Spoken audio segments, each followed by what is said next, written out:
The following podcast is a Sempronto Media production. Hey guys, welcome to today's episode. And I'm so excited to introduce you to Sonya Jensen, and she is with Divine Elements. And we had her husband, Dr. Nicholas Jensen. We had a great interview. So if you didn't get a chance to listen to that a few weeks ago, just go back and check out their episode. It was wonderful. But today we are going to talk about intermittent fasting, your hormones, and thyroid. That's our title for today. So first, welcome, Dr. Sonya. Tell everyone a little bit about yourself and your experience with intermittent fasting. Yeah, absolutely. Thank you for having me. My husband was talking about you for a while after and how wonderful your conversation was. So I'm really happy to be here.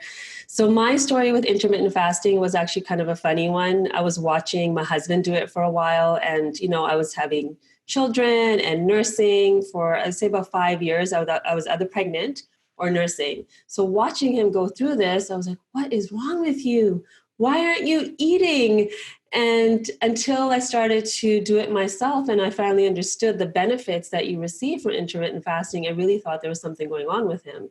So we had gone to a conference, and at this conference, I had just finished nursing one of my kids and just started weaning him off. So I was still in that hunger state that, women get into post-pregnancy. And this conference was all about fasting. So, of course, they were fasting everyone, and there was no lunch break. And I'm looking around the room going, what is going on? Why are we not eating? And I was in this angry, hangry state as we get when our glucose and ketones aren't balanced yet. And after listening to the science, after listening to all the benefits, I got home and I was like, okay, I'm jumping in. And I jumped into intermittent fasting, then jumped into fasting, water fasting also, and started to really see how it was impacting my hormones post-pregnancy and also my skin and just my brain clarity, because I was dealing with a lot of brain fog at that time too, and just seeing all the benefits of it. Now it's just part of what we do, and it's just part of our lifestyle, and we now teach it to everybody too, because I can see how it's benefited me and my family. That's awesome. So talk a little bit about what time of the month, is there first of all, what is your eating window of when you eat and when do you stop eating? Yes. And then is there certain times of the month that you say, maybe I'm going to extend my eating window, I'm going to eat a little bit more? How does that work for you? Yeah, absolutely. So my eating window is usually about 6 hours, anywhere between 12 and 6 or 1 to 7 is usually typical. And there's usually just 2 meals in there. And when it comes to a woman's cycle, there's a rhythm that the body goes through, and there's different things that are happening in the body. So those first 2 weeks, our body is creating that endometrial lining. So it's a real metabolic expense on the body to be creating this lining when, we could be using that resource to either look at our cells or heal our skin or heal our immune system. So those first 2 weeks are actually a really beautiful time to do more fasting, because we're taking the load off the body. Because every time we eat, the blood goes rushing into our gut, our hormones are shifting, all these things are influencing our hormones in a way where they're just targeting digesting the food and using the nutrients from that food to either fuel our body or to do the opposite, harm our body by increasing our insulin and glucose. So those first 2 weeks, if we can take that extra load off the body, that's the best time to fast. So I find I can really tighten my window, sometimes even 4 hours if needed. And come ovulation, and after ovulation is when I start extending my time to about 8 hours, sometimes even 10. And that's also when I also increase my carbohydrate load. So eating more root vegetables, things that are more filling and more nutritive to increase our progesterone in our body too, because that's what's needed in that last half of our cycle. Mm. Mm-hmm. So what about extended fasting? Talk about any time that you've done some extended fasting and how long have you gone and some things that have helped you? So the longest I've gone is 5 days with water fasting. And I think it's something that we all need to tap into, and it's unique for each individual. So my constitution from an Ayurvedic medicine perspective is very vata. So I get into ketosis very quickly. And fasting for me, I get the same benefits after 2 to 3 days that I would after a 5-day water fast. And I also figured out how So that why do you think that is? So I think just how the body is able to metabolize quicker and how I'm able to adapt quicker from a glucose burning into a ketone burning state. So I can get into it a lot quicker. And because I've been practicing intermittent fasting for so long too, so I'm sure that's influencing big pieces of that. But somebody with a different constitution, it may take them a little bit longer to get into that ketotic state or into autophagy than it would for me. And hormonally speaking, the way that my body works, I'm good with doing partial fast, which is your window's about 2 to 4 hours, and then doing a couple of days of water fast. And I get my autophagy rates really high just doing that. So the extended, I find with water, it's not only good for your physical body, but your mental, emotional body and your spiritual body too, because you're really tapping into a lot of different layers because we're not distracting ourselves with food anymore. We're really tuning into like the healing potential of the body, like the innate healing that we have within us. So let's talk about, are there certain times of the month that you just say, I'm not going to fast at all. Like I'm just going to have 3 meals today. I'm not going to fast at all. Or maybe I'm going to have, instead of a 6-hour window, I'm going to make it an 8 or a 9-hour eating window. Talk about that as far as how your cycle affects your eating and your window. Yeah, absolutely. So right before my cycle is when I will extend that window. I may still only do 2 meals and maybe have a snack in there.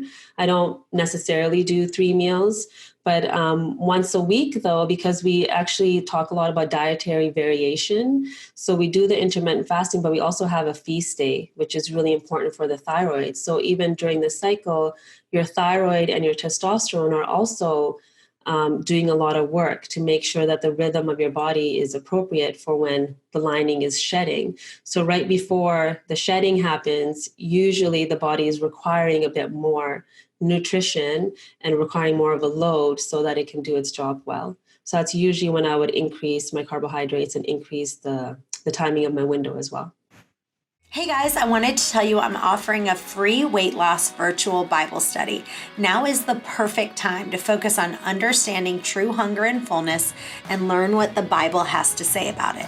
All you have to do is go to chantelrayway.com/Bible study. After you sign up, you'll receive a 6-week Bible study video that you can watch on your own, or you can get a small group of people and do it together. That's chantelrayway.com/Bible study for your free 6-week Bible study course. Okay, perfect. And let's talk about thyroid for just a second. So what are kind of your numbers where you would say, like, when you're looking at someone's TSH numbers and looking at their, T3 and T4 and reverse T3, what are some numbers that you say, here's what I like them to be? Because, one of the things we always say is that a functional medicine doctor, their windows are a lot more narrow, right? Absolutely. So they're like, here's where you're going to be happy and here's where you're going to feel good. While a regular practitioner might be like, yeah, your window is right out in this range, you're still fine. Can you talk about that? Yeah, absolutely. So I think the important thing to understand is how that all works together, because your thyroid is coming from the brain, telling your TSH is coming from the brain, telling your thyroid to produce a T4, which has to convert into T3 for your body to be able to use it. So it can either convert into T3 or reverse T3 that we were talking about before. And that thyroid stimulating hormone from a window of 0.5 to about 2 is kind of the magic spot. Anything above, things are slowing down. Anything below, there's toxicities or emotions or something influencing the speed at which your thyroid is producing itself. And the T4, you want to be around 10. And then the T3, you want to be around 5, between 5 and 6. And the reverse T3, you want that to be as low as possible unless you have an acute infection going on, unless there's been a stressful event, unless you've been traveling or you've got a cold and flu going on. At that moment, your reverse T3 does not need to be high. Okay. So I got a good question here from a girl named Jennifer Marinian from San Diego. She says, my labs for my thyroid came in and my TSH is at 0.015 and my doctor says it's too low. my reverse T3 number is 41 and it shows high. My doctor says if your labs show a high reverse T3, that means you are converting most of your T4 into T3, reverse T3. I'm currently taking Armour Thyroid of 45 milligrams and 5 milligrams of Cytomel. So what doesn't make sense is my doctor says I'm taking too much T4. This is all too confusing. Can you explain? So the reason why the doctor is saying she's taking too much T4 is because there's an issue with the conversion, not with the amount of T4 that she has. So right now, her body is not allowing her to convert that T4 into T3 so that the cells can actually use it for metabolism and for energy. So the things that influence that conversion, one is stress, so high cortisol levels. Two, when there's a deficiency in selenium, zinc, magnesium, these cofactors that the body needs to convert that T4 to T3. And the other big one is toxicity, like heavy metals. So mercury, for instance, has a huge affinity for selenium, which is utilized to create that conversion. So you can take all the Armour Thyroid that you want, but if you don't convert, your body is not getting the right messages and the communication is blocked. So until you detoxify, until you de-stress, and normalize your cortisol rises in your body, that is not going to shift no matter how much you play around with the dosing.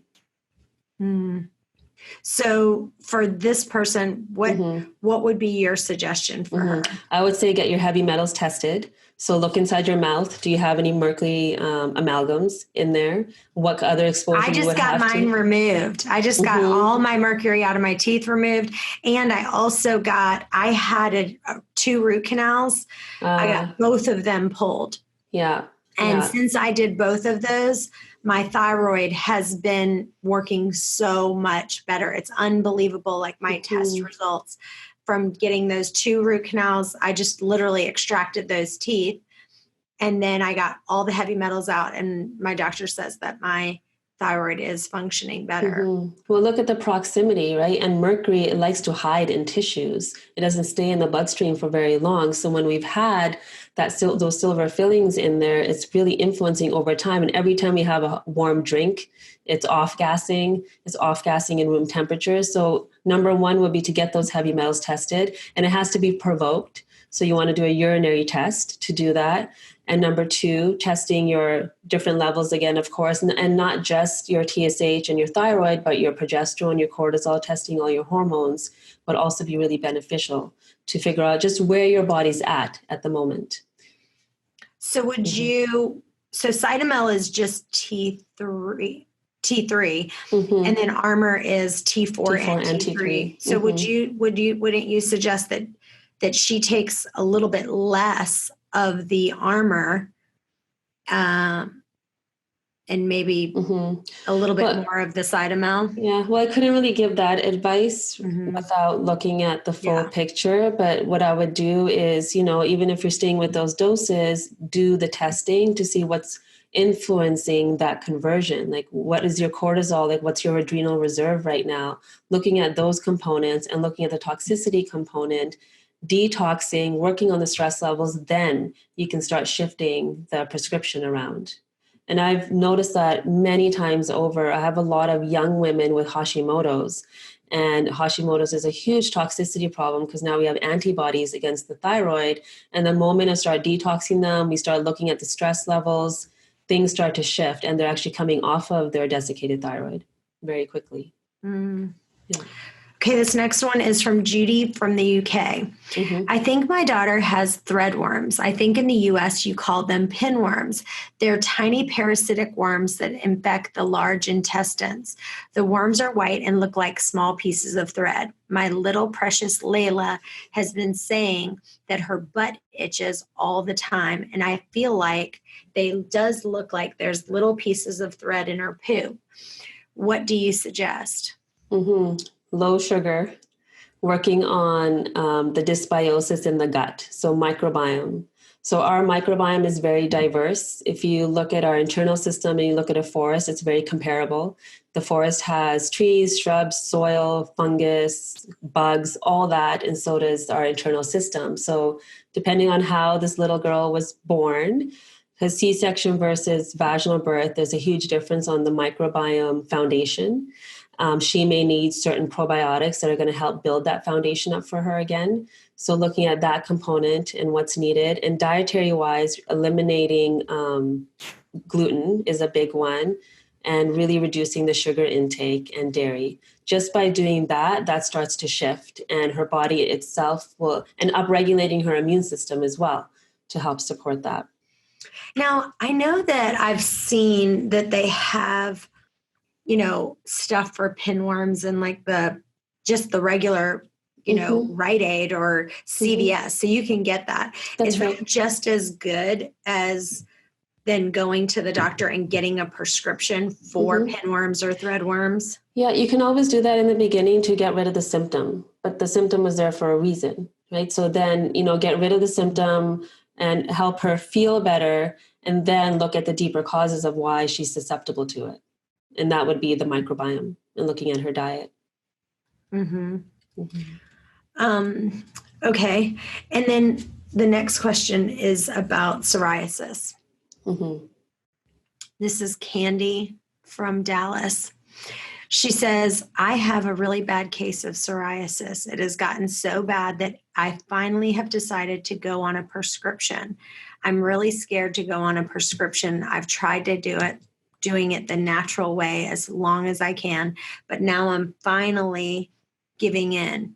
What do you think the best one is to treat psoriasis? So from a medical model or from a naturopathic model?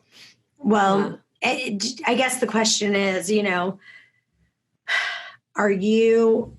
would you ever say, is that out of all the different ones out there, is there one that is a better than another that you would say, if I'm going to give like if someone came to you and they had psoriasis, would you say to them, yes, I would give you a prescription or no? So I'll give you an example of a patient who had severe psoriasis all over her legs, her scalp. And so that's kind of the fork on the road that she was at, like whether to go to medication or look at the deeper causes. So when you look at psoriasis, it's an autoimmune condition. And autoimmune conditions are really built out of toxicity, out of chronic infections, and out of gut health.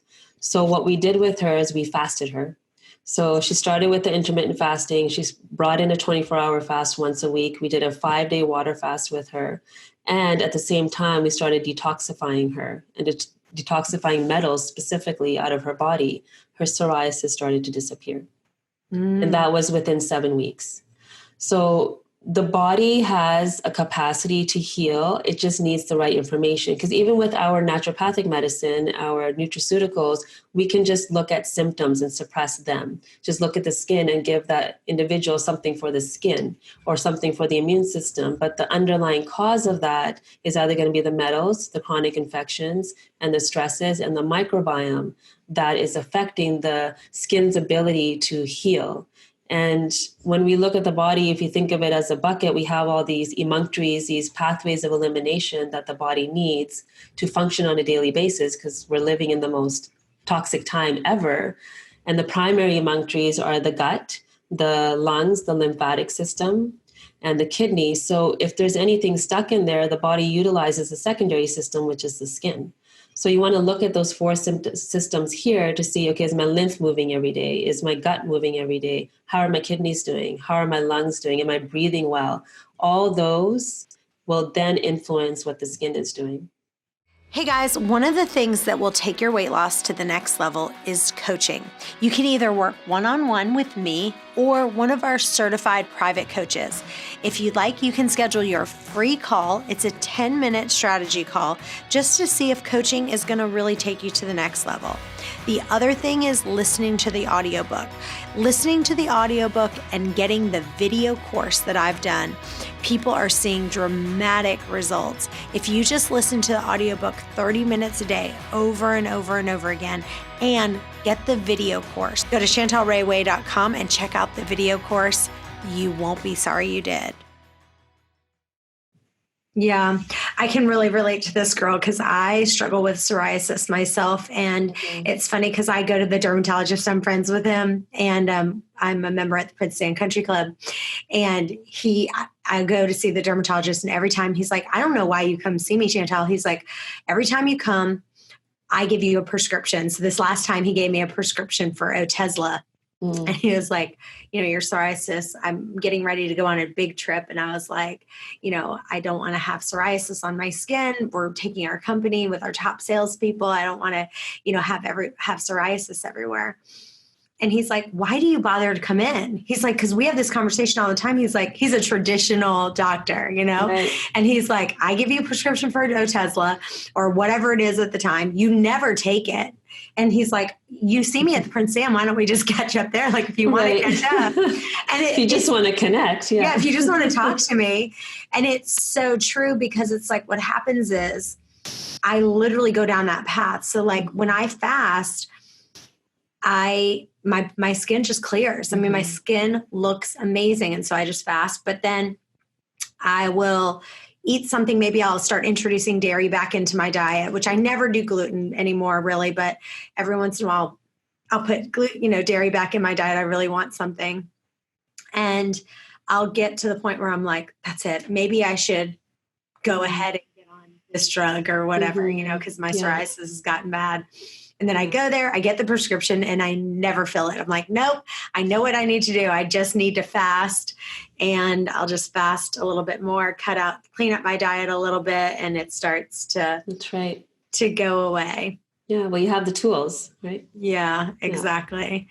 Yeah. And, we all just want like that fast fix. And so you have to just go, okay, I know that if I take that, it's going to cause you're not ever getting to the root. You're just band-aiding it. And it's like, why do I want to band-aid the problem? Absolutely. Because it's definitely a commitment to go down the other route, but the benefits are longer lasting. And it's something that's going to not only improve your skin, but your internal system, like all your cells and your energy and your brain health, all of it. So let's talk about yourself as your diet. So like, what does your diet look like? So do you eat clean like 80% of the time, 90%? Like give us like a typical day in the life of yourself. What does that look like? And what kind of foods are you eating? And what kind are you avoiding? And then what do you say, okay, I'm not eating this on the regular, but I will have X, Y, and Z.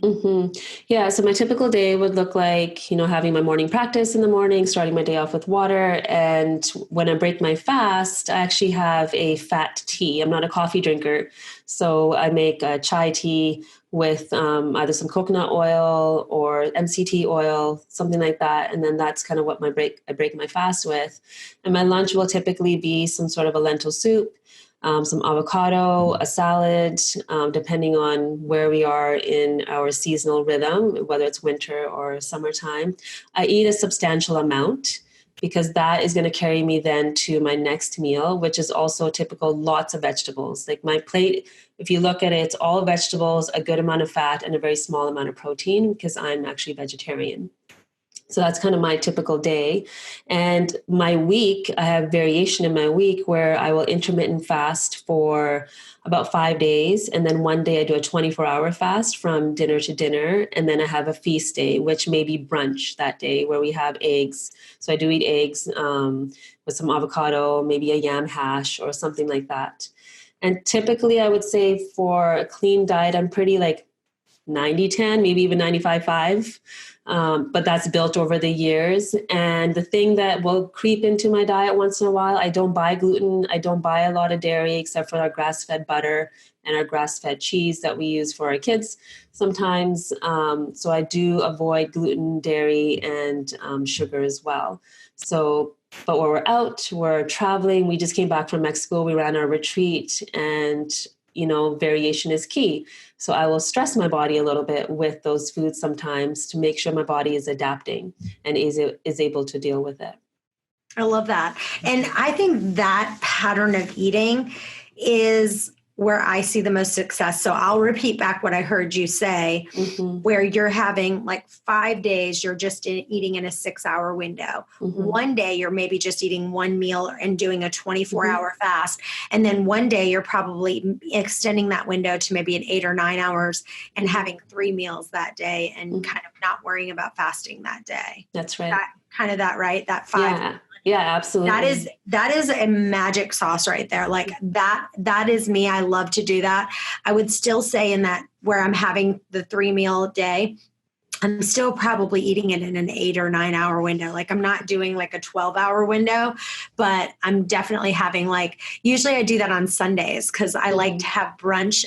I make my husband says I have the best sex and the best eggs. So, and I'm just so good at making breakfast. Like I'm just really good at that. So I can make a mean breakfast. And so on Sundays, I'm home and right after church, I come home and make this amazing breakfast. And so then I'm probably having, that 8-hour to 9-hour day on that one Sunday. So I love that pattern. Yeah, it's great. Let's talk a little bit more intensely about the days of your cycle so that people can really understand that. So if you were going to do let's say you were going to do a 5-day fast or even a 3-day fast. If you consider day 1 as the day that you started your period, what would be the most ideal day that you would do a 3-day fast if day 1 is the day you started your period? I would say typically between day 3 and 4. Really? For me, that's what works for me. Some need to wait until they're done the bleed. So day 5 is kind of the best time, but that's typically when I would suggest doing a water fast or a partial fast or a bone broth fast, whatever you're going to do, so that your body at that time is not actually requiring a lot of you. So you're able to really get deep into that autophagy and into that fasted state. And it doesn't influence that progesterone spike that we need in the latter half of our cycle, so that we're not getting the mood swings or the cravings or the bloating and all that at that time. That's funny because for me, I feel like if I had to guess what day that I would do the 3-day fast, I feel like it would be like day 15. Like day 15 would be a good day for me because I'm done with my period. And so I guess I would be thinking, right before you ovulate, because if you said day 4 or after, when you started your period, then you would be getting pretty close into ovulation, right?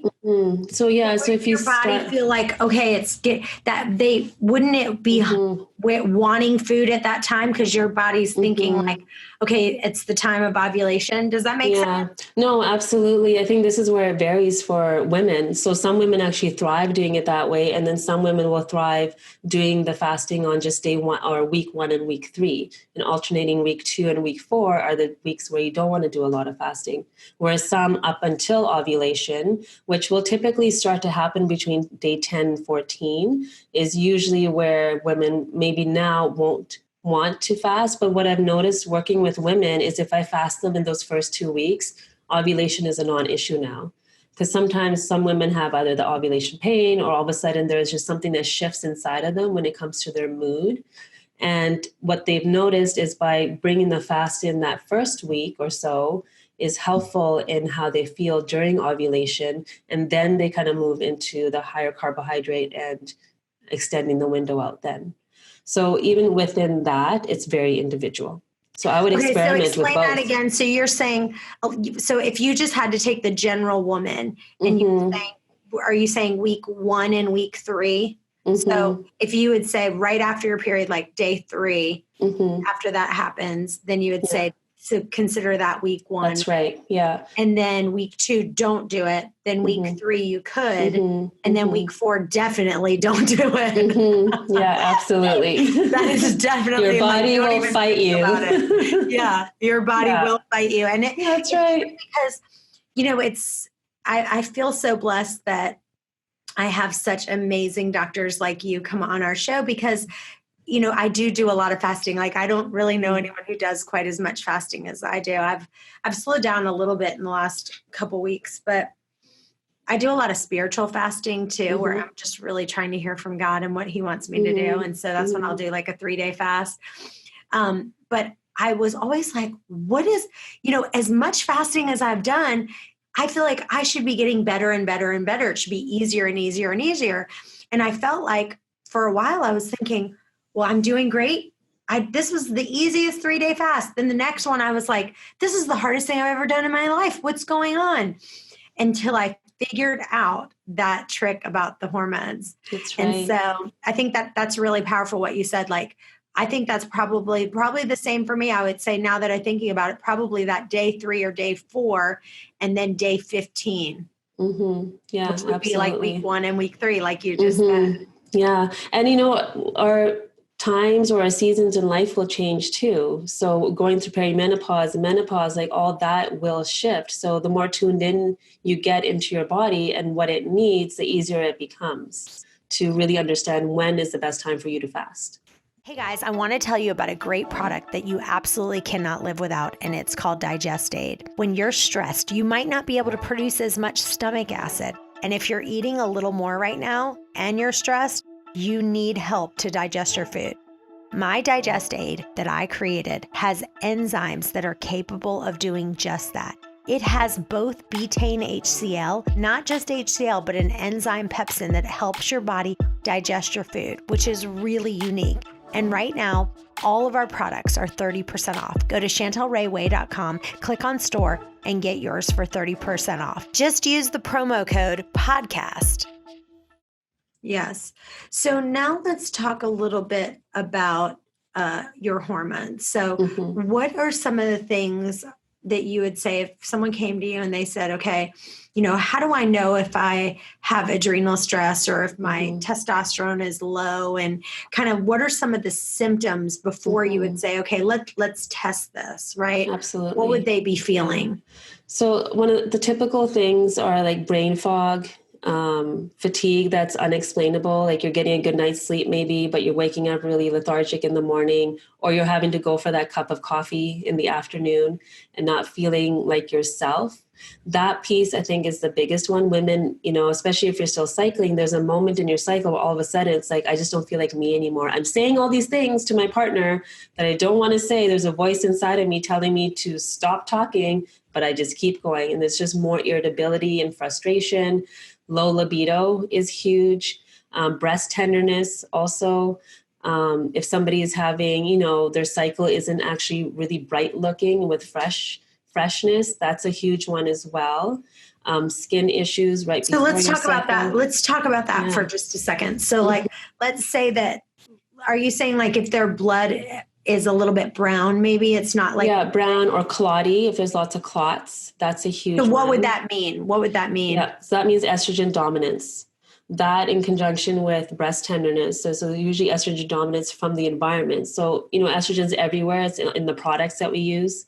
So there's lots of hormone disruptors that we have to look at there. The water that we're drinking, that's going to influence it as well. Plastic, soy products, just food in general, just looking at whether you're eating organic or not. If you're not eating organic, you're eating the pesticides that actually mimic estrogen in our body. And our liver has to make it a point to detoxify these out. So now throw in gut health. If a woman's had any history of constipation, she's not pushing these excess estrogens out of the body, but instead she's recycling them. And then the uterus gets in charge of like eliminating these estrogens at the end of the month. What is the best thing that you recommend for constipation so that you can be detoxing?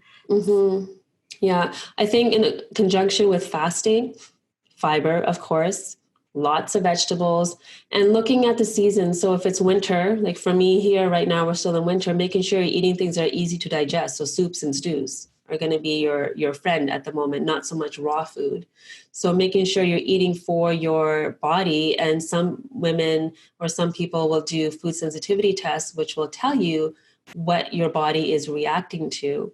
And movement is huge. Breath work, movement, yoga, or going to the gym, whatever it is that you do, going for nice walks, getting into state of parasympathetic is the most important thing, because that's when we rest and digest. So the body can actually mobilize these toxins out of our system.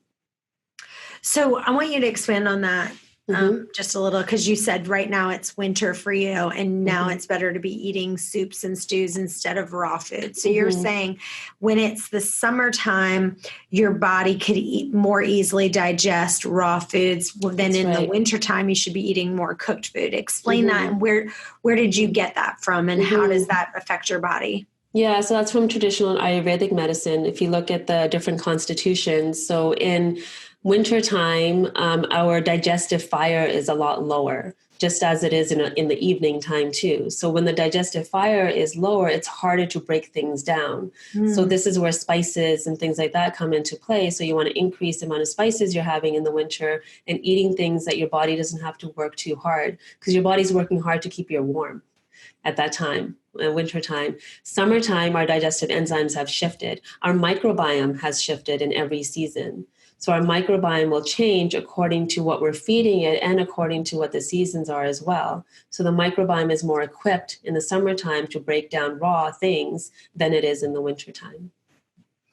Okay, now I'm going to ask one last question, and I'm telling you, I cannot even tell you how many times that we get this question. Okay. Like I'm ready.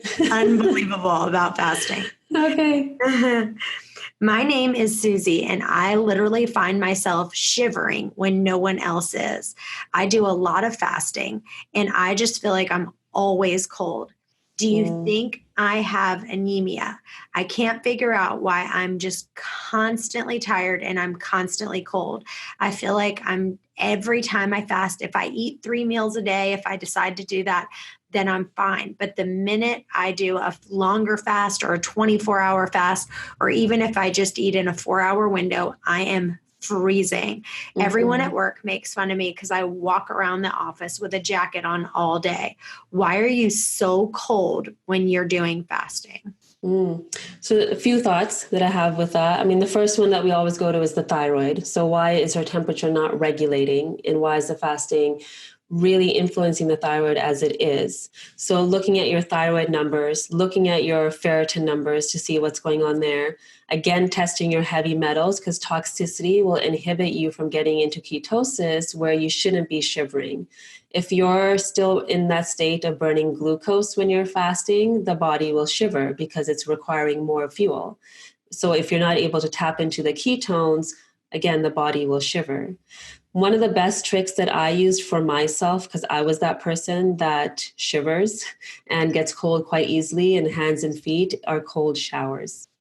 So cold showers, doing that hydrotherapy. If you have infrared sauna access to that, amazing. You do that first, and then you take a cold shower after, or even ending on cold after your shower. It creates that temperature regulation, and it increases the right amount of fat in your body so that you can regulate your temperature a lot easier. So that's just like a little biohack that you can do for yourself at home. Yeah. And when you're not eating, I mean, people don't realize digestion takes a lot of work. Yes. And so it's heating up your body when you're digesting that food. And so when you're not eating, you aren't digesting all of that food. Yeah, absolutely. So, well, this has been amazing. I really want to come up and visit. And you're always welcome if you ever come to Virginia Beach. I'd love to have you and your husband come visit with me for sure. So tell listeners where they can find you. And I want you to talk about the fact that you can literally see anyone. And what I think is so powerful about you guys is the fact that you can actually prescribe medicine. So a lot of functional medicine doctors, they can't prescribe medicine, but you guys actually can. So I want you to talk about that. And literally, they'd only have to come visit you once a year, which, I mean, who wouldn't want to do that? Yeah, absolutely. Vancouver's pretty beautiful. Our clinic name is Divine Elements. You can find us online, divineelements.ca. We're very active on Facebook, so Dr. Sonya Jensen, and Instagram as well. And yeah, we can do Zoom calls and coaching with you over Zoom, and we just need to see you once a year. And the beautiful thing thing is we can tap into bioidentical hormones. We can look at the medications that you're on and help you either come off of them or adjust them. Or, sometimes there's certain medications some people are just on for a lifetime, and we can help with that and really bridge the gap between the two worlds when it comes to medicine, because it's all there for a reason. Awesome. Well, you are amazing. Both of you are. Thank you. I cannot wait to meet you guys. You are a wealth of knowledge. So every time I hear you talk, I'm like, yes, amen. She's right on. So I just love that. Thank you. Well, you guys, if you have a question that you want answered, go to questions@chantelrayway.com and stay tuned because we have another episode coming up in just a minute. Bye-bye for now.